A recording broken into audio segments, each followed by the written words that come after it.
اعوذ باللہ من الشیطان الرجیم بسم اللہ الرحمن الرحیم۔ ایک غلام تھا۔ ایک دن وہ کام پر نہ گیا تو اس کے مالک نے سوچا کہ مجھے اس کی تنخواہ میں کچھ اضافہ کر دینا چاہیے تاکہ وہ اور دل جمی سے کام کرے اور آئندہ غائب نہ ہو۔ اگلے دن مالک نے اس کی تنخواہ سے زیادہ پیسے اسے دیے جو اس نے خاموشی سے رکھ لیے، لیکن کچھ دنوں کے بعد وہ دوبارہ غیر حاضر ہوا تو اس کے مالک نے غصے میں آ کر اس کی تنخواہ میں کیا گیا اضافہ ختم کر دیا اور اس کو پہلے والی تنخواہ ہی دی۔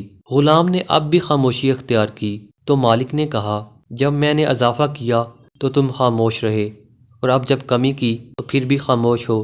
تب غلام نے جواب دیا، جب میں پہلے دن غیر حاضر تھا تو اس کی وجہ بچے کی پیدائش تھی، اور آپ کی طرف سے تنخواہ میں اضافے کو میں نے وہ رزق خیال کیا جو وہ اپنے ساتھ لے کر آیا، اور جب میں دوسری مرتبہ غیر حاضر تھا تو اس کی وجہ میری ماں کی وفات تھی، اور آپ کی طرف سے تنخواہ میں کمی کو میں نے وہ رزق خیال کیا جو وہ اپنے ساتھ واپس لے گئی تھی۔ پھر میں اس رزق کی خاطر کیوں پریشان ہوں جس کا ذمہ خود اللہ نے اٹھایا ہوا ہے۔ میں امید کرتا ہوں کہ یہ ویڈیو آپ کو اچھی لگی ہوگی۔ اگر ویڈیو اچھی لگے تو اس کو زیادہ سے زیادہ شیئر کیجیے۔ میں ملوں گا آپ سے ایک نئی ویڈیو میں، تب تک کے لیے آپ اپنا بہت سا خیال رکھیے گا۔